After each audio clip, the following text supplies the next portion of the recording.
Yeah, good morning everyone. Myself Vachaspati, assistant professor department of zoology LNT college. आज हम आपको semester 2 का topic origin of chordates पढ़ाने जा रहे हैं, तो थोड़ा ध्यान दीजिएगा क्योंकि फर्स्ट टॉपिक है और बिल्कुल बेसिक है। यहीं से आपका सेकंड सेमेस्टर का सिलेबस स्टार्ट होता है, तो एक बार थोड़ा इस पर ध्यान देंगे। अगर हम ओरिजिन ऑफ कॉर्डेट्स की बात करें तो नॉर्मली हमारे जूलॉजी में एनिमल किंगडम्स को दो सब किंगडम्स बोल सकते हैं या दो कैटेगरीज में डिवाइड किया गया है। पहला कैटेगरी है नॉन कॉर्डेट्स,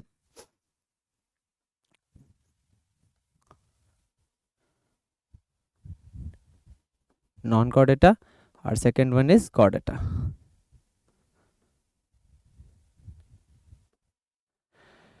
ये डिवीजन किस बेसिस पे किया गया?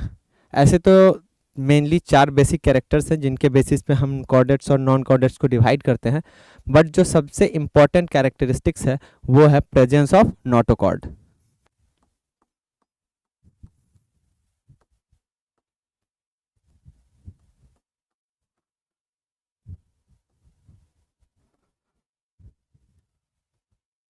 Presence of notochord.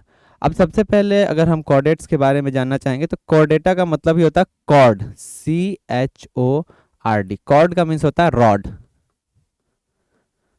एक कार्टिलेजिनस रॉड लाइक स्ट्रक्चर जो किसी ऑर्गेनिज्म के डोर्सल साइड पे प्रेजेंट होता है उसको हम लोग नोटोकॉर्ड बोलते हैं, ठीक है। और ये क्योंकि ये स्ट्रक्चर रॉड लाइक है, कॉर्ड लाइक है, इसी के बेसिस पे हम इस सब किंगडम का नाम देते हैं कॉर्डेटा, ठीक है।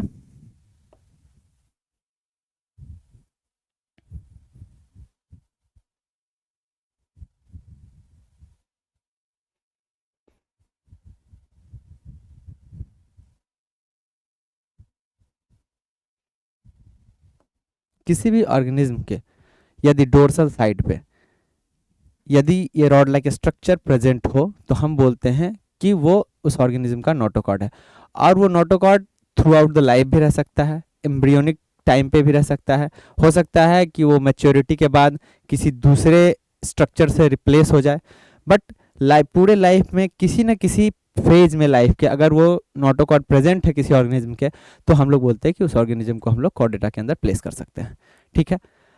अब पहला इंपॉर्टेंट कैरेक्टर है ये कॉर्डेटा का। दूसरा है जो इंपॉर्टेंट कैरेक्टर वो है presence of pharyngeal gill slits. ये फेरेंजियल गिल स्लिट क्या होता है? सबसे अगर हम कॉर्डेटा के कैरेक्टर्स की बात करें तो सबसे पहला कैरेक्टर है प्रेजेंस ऑफ नोटोकॉर्ड। दूसरा है presence of pharyngeal gill slits.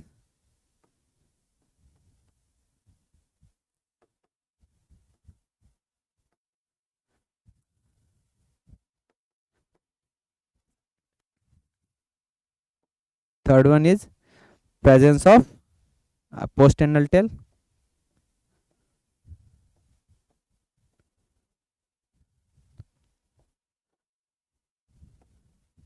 And the fourth one is dorsal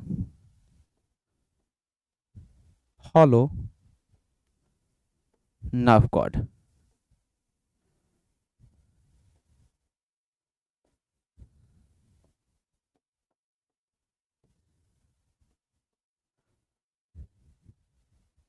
dorsal hollow nerve cord. अब देखिए नोटोकॉर्ड्स के बारे में तो आपको बता दिया, ठीक है। अब फेरेंजियल गिल स्लिट्स क्या होता है? किसी भी ऑर्गेनिज्म के, इसमें भी सेम कंडीशन है, ये throughout the life persistent नहीं होगा, but at some stage of life यदि उसके फैरिंग्स यानी कि माउथ के जस्ट पोस्टीरियर पार्ट पे अगर छोटा छोटा ओपनिंग होगा कुछ इस तरह का, जो कि एयर, मेनली एयर और फूड एक्सचेंज के लिए होता है, और वो क्या होगा कि हमारे आउटर साइड के इन्वायरमेंट को गट से कनेक्ट करेगा, तो इसको हम लोग बोलते हैं स्लिट्स। छोटे छोटे ओपनिंग्स को बोलते हैं स्लिट्स। और चूंकि ये स्लिट्स फेरेंजियल यानी फेरिंग्स के पास पाया जाता है, इसलिए स्लिट्स को हम लोग बोलते हैं फेरेंजियल गिल स्लिट्स, ठीक है। और यह है दूसरा बेसिक कैरेक्टर किसी भी कॉर्डेट्स का। थर्ड बेसिक कैरेक्टर है पोस्ट एनल टेल, ठीक है। यह है पोस्ट एनल टेल। नॉर्मली किसी भी ऑर्गेनिज्म का बॉडी अगर हम लोग बात करें तो तीन पार्ट्स में डिवाइड करते हैं। अगर हम कॉर्डेट्स की बात करें तो हेड, ट्रंक एंड टेल। मान लीजिए कोई ऑर्गेनिज्म है एक स्नेक की बात करते हैं हम। ये इसका माउथ हो गया, हेड हो गया, ये वाला पोर्शन हम लोग ट्रंक बोलते हैं, और यहाँ पे ये एनस होता है। और एनस के पोस्टीरियर जो भी एरिया होगा उसको हम लोग कंसिडर करते हैं टेल की तरह। ठीक है। अगर हम कुछ ऑर्गेनिज्म, बहुत सारे ऑर्गेनिज्म हैं जिनमें मस्कुलर इलोंगेशन होता है कुछ इस तरह से लास्ट में, लेकिन हम हर मस्कुलर इलोंगेशन को टेल कंसीडर नहीं कर सकते हैं। हम सिर्फ उस मस्कुलर इलोंगेशन को टेल कंसीडर करते हैं जो कि एनस के पोस्टीरियर पार्ट पे प्रेजेंट होता है, यानी कि उस इलोंगेशन से पहले एनस होना चाहिए। यदि इस इलोंगेशन के टिप पे किसी ऑर्गेनिज्म के एनस है तो हम बोलेंगे उस ऑर्गेनिज्म के पास टेल नहीं है। ठीक है, क्लियर। तो पोस्ट एनल टेल क्या है, ये पॉइंट आपको क्लियर हो गया। ठीक है, थोड़ा इरेज करते हैं।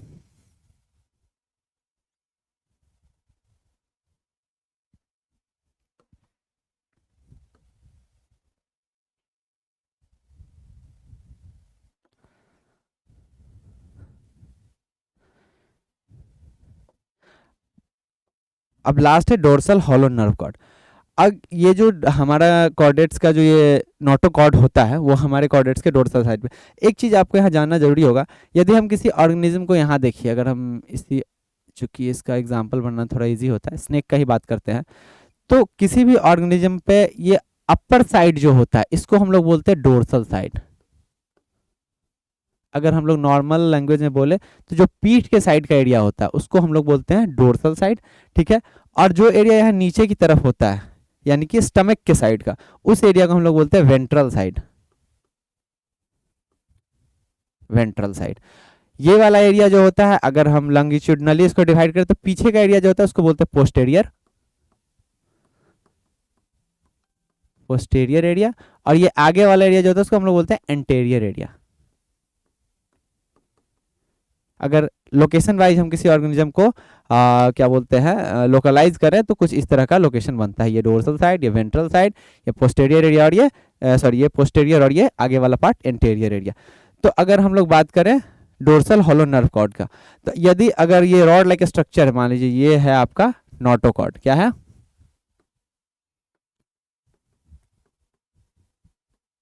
नोटोकॉर्ड। तो इस नोटोकॉर्ड के जस्ट ऊपर एक लाइन जो होगा हॉलो ट्यूब, वो रनिंग होगा। उस हॉलो ट्यूब में आपके जो नर्व फाइबर्स होते हैं वो रनिंग होते हैं, और इसी नर्व फाइबर, इसी हॉलो ट्यूब को हम लोग बोलते हैं dorsal hollow nerve nerve cord, dorsal hollow nerve cord. और ये भी जितने भी कॉर्डेट्स होंगे उनके लाइफ में, या तो थ्रू आउट देयर लाइफ या at some stage of their life, ये डोर्सल हॉलो नर्व कॉर्ड भी प्रेजेंट होगा। ठीक है। सम टाइम ये जो है गैंग्लियन से रिप्लेस हो जाता है बहुत सारे ऑर्गेनिज्म में। तो ये चार बेसिक कैरेक्टर्स हैं जो जो हम लोग, जिसके बेसिस पे हम लोग डिफाइन करते हैं कि इस ऑर्गेनिज्म में, जिस ऑर्गेनिज्म में ये चारों के चारों कैरेक्टर्स प्रेजेंट होंगे, उस ऑर्गेनिज्म को हम लोग इस कॉर्डेट्स के अंदर रखते हैं। और इसके अलावा रेस्ट ऑफ द एनिमल्स को हम लोग नॉन कॉर्डेट्स में रखते हैं। ठीक है। अगर हम लोग अब इसका क्लासिफिकेशन देखें थोड़ा सा एनिमल किंगडम का, तो हम थोड़ा सा आपको पीछे की तरफ ले चलते हैं फर्स्ट सेमेस्टर के सिलेबस में। अगर हम लोग नॉर्मल क्लासिफिकेशन देखें एनिमल किंगडम का, तो सबसे पहला फाइलम हमारा होता है पॉरीफेरा, राइट, पॉरीफेरा। इसमें हम लोग स्पॉन्जेज के बारे में पढ़ते हैं, अभी ज़्यादा डिटेल नहीं बताएंगे हम, बस थोड़ा थोड़ा आपको बताते चलेंगे। पॉरीफेरा के बाद दूसरा, चूंकि हमको कॉर्डेट्स का ओरिजिन बताना है, तो हमारे कॉर्डेट्स जो है, ऐसा एजम्पशन है कि कॉर्डेट्स का ओरिजिन हमारे नॉन कॉर्डेट्स से ही हुआ है। तो थोड़ा सा हम इसका आपको आइडेंटिफिकेशन देते चले। तो पहला पॉरीफेरा है। पॉरीफेरा के बाद जो सेकेंड क्लास है मेरा Coelenterata, Coelenterata, and third one is Ctenophora,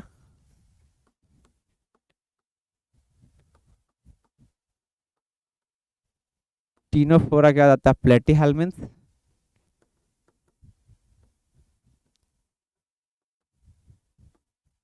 प्लेटीहेल्मिन्थ के बाद आता है, फोर हो गया, फाइव एस्केहेल्मिन्थ,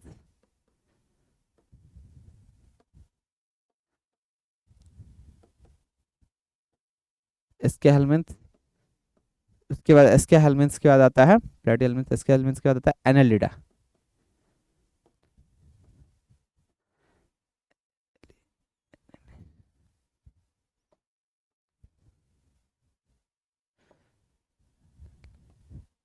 एनालिडा,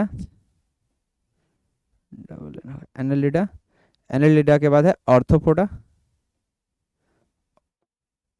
ऑर्थ्रोपोडा, ऑर्थ्रोपोडा के बाद है मोलुस्का,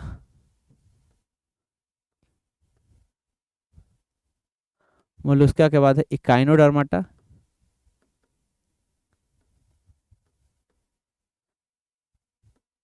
इकाइनोडर्माटा के बाद है हेमिकॉर्डेटा,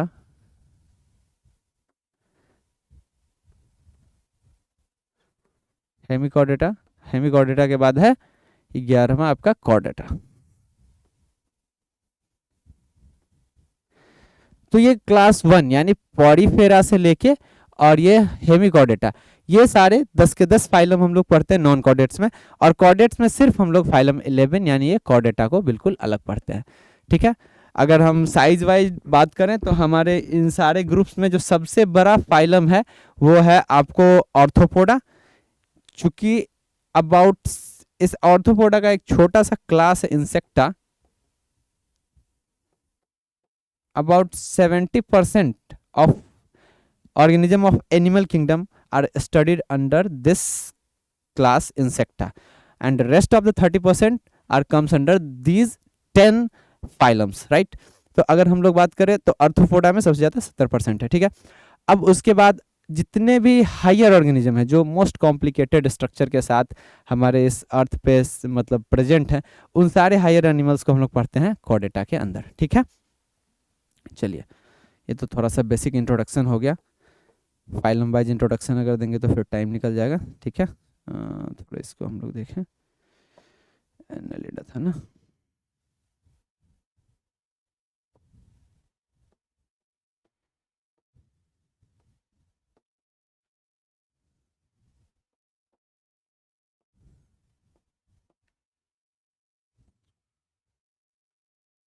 ऑर्थोपोडा। ठीक है, अब बात होता है कि अगर ये जो 10 के 10 फाइलम है, इस 10 फाइलम में से हमारा जो सिलेंट्रेटा मतलब ये हमारा जो कॉर्डेटा है वो किस फाइलम से इवॉल्व हुआ है, ये बहुत इंपॉर्टेंट है। क्योंकि ना तो एक्चुअली दिक्कत ये है कि एक ये बेसिक माना जा रहा है कि हमारे कॉर्डेटा का जो इवोल्यूशन हुआ है वो कुछ किसी ऐसे ऑर्गेनिज्म से हुआ है जो कि नॉर्मली सॉफ्ट टिश्यू बियरिंग थे, जिनके पास एक्जोस्केलेटन या एंडोस्केलेटन, स्केलेटन बहुत पुअर था या फिर लेस डेवलप स्केलेटन था, जिससे हमारे कॉर्डेट्स मतलब इवॉल्व हुए हैं। तो चूंकि इसलिए इसका किसी भी तरह का फॉसिल्स मिलना बहुत ही मुश्किल है, क्योंकि हम लोग जानते हैं कि फॉसिल्स मेनली स्केलेटन के ही बने होते हैं, या स्केलेटन ही बहुत ज़्यादा दिनों तक इस इन्वायरमेंट में सर्वाइव कर पाता है डिकम्पोजर से बच के, तो हम लोग फॉसिल के रूप में उसका स्टडी कर पाते हैं। लेकिन चूंकि इनका डेवलपमेंट वैसे ऑर्गेनिज्म से हुआ है जो काफ़ी ज़्यादा स्केलेटन बियरिंग नहीं थे, तो इसलिए हम लोगों का इसका क्या बोलते हैं कि किसी भी तरह से मिलना बहुत मुश्किल हो गया है आपको कोई भी फॉसिल। ठीक है, तो अगर हम बात करें तो एक पहला जो सबसे पहला आपका हाइपोथेसिस आया था कि कॉर्डेटा का इवोल्यूशन सिलेंट्रेटा से हुआ, सॉरी हाँ सिलेंट्रेटा से हुआ है। ठीक है, तीनों फोर आप टिक हो गया, सिलेंट्रेटा से हुआ है। यार सिलेंट्रेटा से हुआ, क्यों? क्योंकि कुछ कैरेक्टर्स ऐसे हैं जो सिलेंट्रेटा से मैच करते हैं हमारे जो मेरीन वर्टिब्रेट्स हैं, या सॉरी मेरीन कॉर्डेट्स हैं उनसे। तो उस बेसिस पे हम लोग, जैसे कि आपको सिलेंट्रेटा में जो लार्वल स्टेज होता है, सिलेंट्रेटा का एक लार्वा होता है जिसको हम लोग बोलते हैं प्लेनुला लार्वा। क्या बोलते हैं? Planula larva, planula larva. और ये प्लेनुला लार्वा जो होता है नॉर्मली सिलेंट्रेटा जो ये रेडियली सिमेट्रिकल होता है। कैसा होता है? एक मिनट रुक जाइए, थोड़ा इसको इरेज कर दें, समझने में थोड़ा आसानी होगा। स्पेस,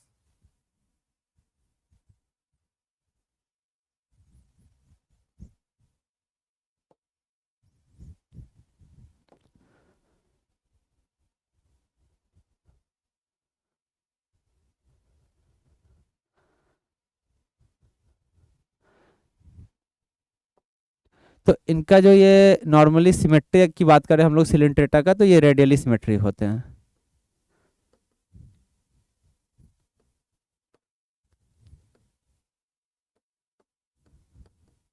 अब अगर हम सिमेट्री की बात कर रहे हैं और आपको सिमेट्री ही समझ में ना आए तो बहुत थोड़ी दिक्कत हो सकती है, तो हम लोग थोड़ा सिमेट्री के बारे में डिस्कस करते हैं कि सिमेट्री होता क्या है।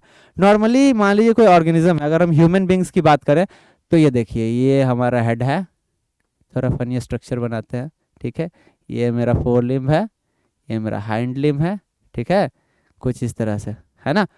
अगर हम लोग इसको इक्वली डिवाइड करें, ठीक है, ह्यूमन बींग्स को, तो सिर्फ एक लाइन है जिस लाइन के जिस लाइन के परपेंडिकुलर, मतलब अगर हम ड्रॉ करें तो हम इसको बराबर बराबर डिवाइड कर सकते हैं। कोई दूसरा लाइन ऐसा नहीं पास करता है जिसके थ्रू हम लोग कि इसके एक्सटर्नल मॉर्फोलॉजी, इंटरनल मॉर्फोलॉजी की बात नहीं होती जब हम लोग सिमेट्री की बात करते हैं, तो सिर्फ एक्सटर्नल मॉर्फोलॉजी की बात होती है। तो एक्सटर्नल मॉर्फोलॉजी को अगर हम लोग डिवाइड करना चाहें तो किसी ह्यूमन बींग को हम सिर्फ और सिर्फ एक लाइन पे ही डिवाइड कर सकते हैं। जबकि अगर हम बात करें किसी स्टार फिश की, मान लीजिए ये कोई स्टार फिश है, या फिर मान लीजिए कि ये ऑरेलिया है, ठीक है, इसमें इसको हम लोग डिवाइड कर सकते हैं किसी भी, इस सिमेट्री में भी डिवाइड कर सकते हैं, इस सिमेट्री में भी डिवाइड कर सकते हैं, इस सिमेट्री में भी डिवाइड कर सकते हैं, यानी कि मोर देन वन सिमेट्री में हम लोग इसको डिवाइड कर सकते हैं।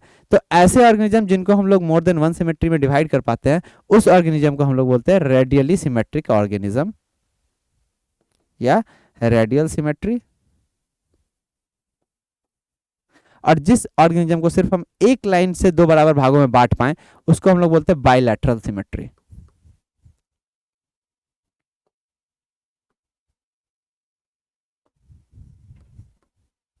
बाइलैटरल सिमेट्री,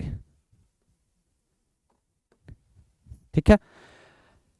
अब बहुत सारे स्पॉन्जेज, खासकर जो पॉरीफेरा के बहुत सारे ऐसे ऑर्गेनिज्म हैं जिनको हम किसी भी सिमेट्री पे डिवाइड नहीं कर पाते हैं, बिकॉज कि वो ऑर्गेनिज्म कुछ इस इरेगुलर शेप में होते हैं जिनको कि कोई एक लाइन से हम लोग बराबर बराबर इक्वली डिवाइड नहीं कर पाते हैं। तो वैसे ऑर्गेनिज्म को हम लोग बोलते हैं एसिमेट्रिक ऑर्गेनिज्म। वो सिर्फ और सिर्फ हमारे पॉरीफेरा के अंदर आते हैं, ठीक है। कुछ स्पॉन्जेज हैं जिनको हम लोग किसी भी सिमेट्री में डिवाइड नहीं कर पाते हैं।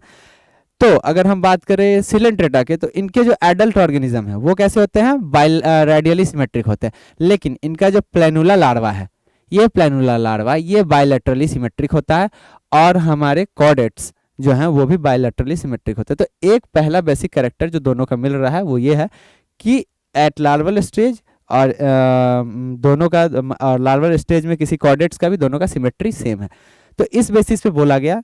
और दूसरा होता है कि जो मेरीन, ये क्या है ना, एक्सक्लूसिवली मेरीन होते हैं सिलेंट्रेट्स, और जो हमारे मेरीन वर्टिब्रेट्स हैं, हम लोगों में ऐसा माना जाता है कि कॉर्डेट्स का भी ओरिजिन मतलब ये वाटर से ही हुआ है। स्टार्टिंग स्टेज में जितने कॉर्डेट्स थे वो वाटर में ही सर्वाइव करते थे। तो वहाँ तो हम एक ये रिलेशन, इस दो रिलेशन के बेसिस पे बोला गया कि हमारे कॉर्डेट्स का ओरिजिन सिलेंट्रेट से हुआ है। लेकिन सिर्फ दो हाइपोथेसिस काफ़ी नहीं था इसको प्रूव करने के लिए, तो इसलिए बाद में चल के इस आइडिया को ड्रॉप कर दिया गया कि हमारा जो है इवोल्यूशन किससे हुआ है, सिलेंट्रेट से हुआ है। तो पहला जो था origin of chordates from coelenterates, ये थ्योरी यहाँ पे ड्रॉप कर दिया गया। अब सेकेंड थ्योरी है कि कॉर्डेट्स का ओरिजिन एनालिड से हुआ है। अब थोड़ा सा उसके बारे में बात करते हैं।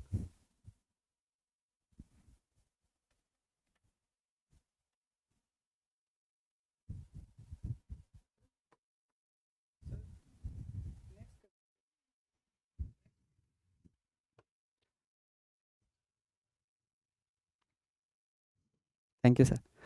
ठीक है, तो अब यहाँ पे अगर हम बात करें origin of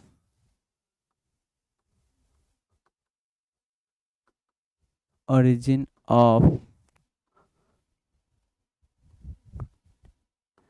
chordates from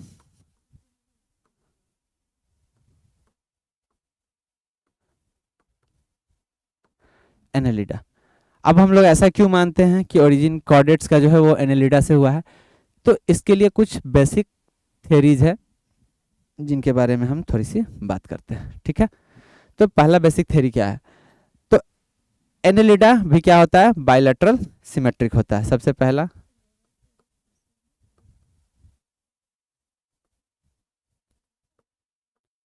bilateral bilateral symmetry, ये कॉर्डेट्स में भी देखा जाता है और बायलैटरल सिमेट्री एनालिड्स में भी होता है। दूसरा, presence of head. Presence of head, presence of head, head हमारे कॉर्डेट्स में भी देखा जाता है और एनालिड्स में भी वेल डिफाइंड हेड होता है, ठीक है। Third one, complete digestive system. Complete digestive, complete digestive system, ठीक है। चौथा है क्लोज्ड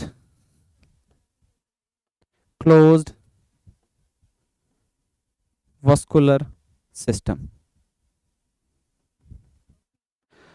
देखिए, बायलैटरल सिमेट्री हमारे कॉर्डेट्स के केस में भी देखा जाता है और एनालिड्स के केस में भी है। प्रेजेंस ऑफ हेड, हेड हमारे कॉर्डेट्स में भी पाया जाता है, एनालिड्स में भी है। उसके बाद complete digestive system. Complete digestive system किसको कहते हैं? यदि किसी डाइजेस्टिव सिस्टम का जो है जहाँ से फूड इंजेक्ट होता है हमारे बॉडी में वो, और जहाँ से फूड एक्सक्रीट आउट होता है वो, अगर दो डिफरेंट ओपनिंग है उसका, तो हम लोग उसको बोलते हैं कंप्लीट डाइजेस्टिव सिस्टम। अब कोई कंप्लीट डाइजेस्टिव सिस्टम में होता है, कोई एडवांसली डेवलप्ड होता है, कोई लेस डेवलप्ड होता है, बट एक कंप्लीट डाइजेस्टिव सिस्टम हम लोग उस डाइजेस्टिव सिस्टम को बोलते हैं जिसमें दो ओपनिंग हो और इंटेक ऑफ फूड और एक्सक्रीशन ऑफ फूड दो डिफरेंट ओपनिंग्स के साथ हो, वैसे सिस्टम को हम लोग बोलते हैं कंप्लीट डाइजेस्टिव सिस्टम। अब दूसरा था क्लोज्ड वस्कुलर सिस्टम। बहुत सारे ऑर्थोपोड्स वगैरह में हम लोग देख सकते हैं कि उसका वस्कुलर टैकिया खुला होता है और वस्कुलर सिस्टम ओपन होता है, ठीक है। But in case of Annelida पूरा वस्कुलर सिस्टम जो होता है वो क्लोज्ड होता है और एक मतलब हार्ट लाइक सिमिलर स्ट्रक्चर होता है जिससे रेगुलेट होता है, ठीक है।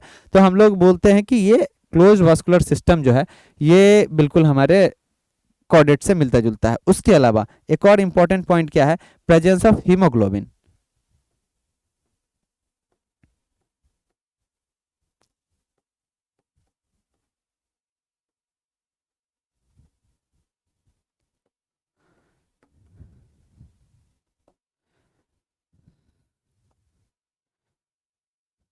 प्रेजेंस ऑफ हीमोग्लोबिन, ये बहुत इंपॉर्टेंट कैरेक्टर है। तो इस 5 कैरेक्टर्स के बेसिस पे हम लोग बोलते हैं कि हमारा जो कॉर्डेट्स का ओरिजिन हुआ है वो कहाँ से हुआ है?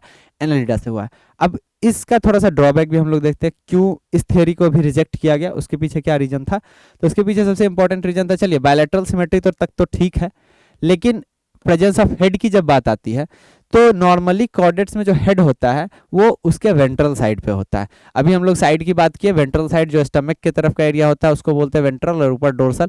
तो इसका अगर हम लोग हेड की बात करें तो इस हेड में माउथ जो होगा वो कॉर्डेट्स में वेंट्रल साइड पे होगा, जबकि एनालिडा के केस में अगर हम बात करें किसी ऑर्थोवॉर्म की, वो होता है अपर साइड में, ठीक है।